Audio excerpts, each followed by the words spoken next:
It's really quite clear from the standpoint of cancer and the standpoint of cardiovascular disease that animal protein plays an enormous role.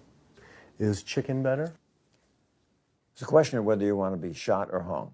The flesh food that I would eliminate from the American diet would be poultry, would be turkey and chicken. A brilliant advertising campaign has convinced people that, oh, it's white meat, it's healthier. The number one reason for antibiotic resistance, the number one reason little girls have menstruation at 7 and 8 years old, the number one reason women have menopause now 10 years sooner than their moms, is because people are consuming more and more hormones that come from animals. And the animal of choice today for you yuppie, hippie, natural eaters happen to be chicken. The truth is, even though chicken flesh and turkey flesh has its reputation with light, healthy meat, the truth is, it's the most unhealthy of all the flesh foods.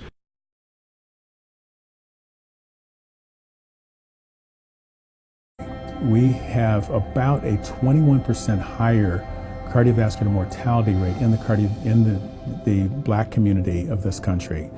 And it really does have to do with the diet, the Southern diet. And what they really mean by that is soul food. More cholesterol, more saturated fat, not just chicken, but fried chicken. That's a combination that is set up for heart disease, kidney disease, stroke, and death. When they exhumed the tissue from breast cancer, they found salmonella in almost every single specimentation that most likely came from you eating organic chicken. We sent researchers into fast food and family restaurants. Not only were there carcinogens in every single restaurant, but we found them in every single chicken sample that we took. If somebody brings their family in and they're buying a bucket of chicken, nobody tells them that there are carcinogens. If you're selling carcinogens to people, you've got to warn them that they're in there. But the American Cancer Society encourages people to switch from red and processed meat to chicken. Why would the American Cancer Society tell people to switch from eating one carcinogenic food to another, when a Harvard University study showed that men with prostate cancer who eat large amounts of chicken increased their risk of the disease progressing 4 times? The number one dietary source in America of cholesterol is chicken because of the volume of chicken. You know, chicken's become grilled chicken and organic chicken. It's machismo, but it has nearly as much cholesterol per gram as red beef. So just on sheer volume, it's the number one source, eggs being close behind. Anytime you step out and try to push the frontier of truth, there's going to be pushback. And the sad fact is that Western physicians are Western people, and they are as addicted to these crappy diets as everybody else. And they don't want to believe that these things are unhealthy. But the science is so sound and so incontrovertible that you really can't dismiss it. Chicken and turkey and poultry dishes have that reputation. Oh, it's healthier. It's white meat. Ooh, light meat. And it's got this reputation, which in truth is completely undeserved. Let's call things for what they are. The leading source of sodium in the American diet for adult is chicken. It can be labeled all natural chicken, but be injected with this salt water, I think up to 800 milligrams of sodium. Heterocyclic amines are clear-cut carcinogens, and they can form in any kind of meat as it's heated, as it's cooked. But by far the biggest source is chicken. If you look at the incidence of hypertension and diabetes and mortality in men, they actually get reduced as you go higher and higher in terms of how much you restrict animal products. There are numerous studies linking eating chicken to many different cancers, including prostate, colon, and bladder cancers in particular.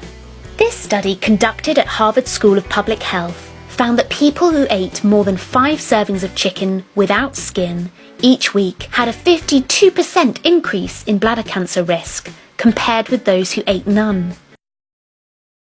There's nothing healthy about eating birds, especially the way they're raised today, and that's another idea that should exit the stage left. We've used up the chicken and turkey, we've used up flesh eating in general. It no longer serves us. It's time for a major evolution on this whole planet to plant-based diets while we still have the time to do that. And chicken and turkeys need to go back to the forest of Asia where they came from, and leave the chickens. The turkeys are American birds.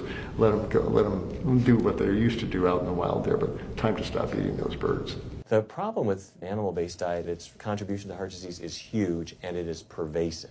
All this expensive imaging, procedures, bypasses, medication, none of which has one solitary single thing to do with the causation of the illness. So you die of a completely benign foodborne illness that never had its causation treated.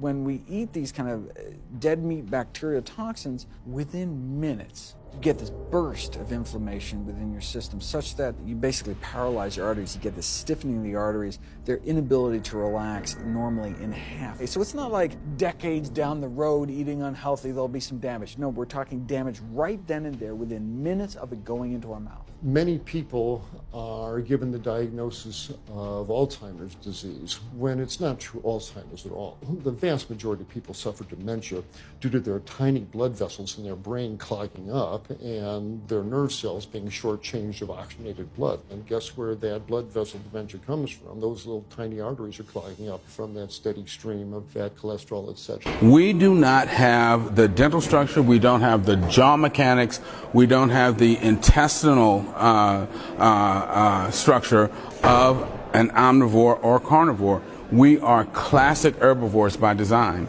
And that's why, for instance, 90% of the people who die from choking every year die eating meat. They're choking on meat. And that's because our teeth, jaw structure, and throat mechanism is not designed to handle this stuff. If, in fact, human beings are omnivores, meaning that we're supposed to eat both meat and plant foods, why is it that eliminating the animal food from our diet makes us healthier, makes us live longer, reduces our risk for developing disease? Well, it's because we really are not omnivores. We are true herbivores. We should not be eating animal food at all.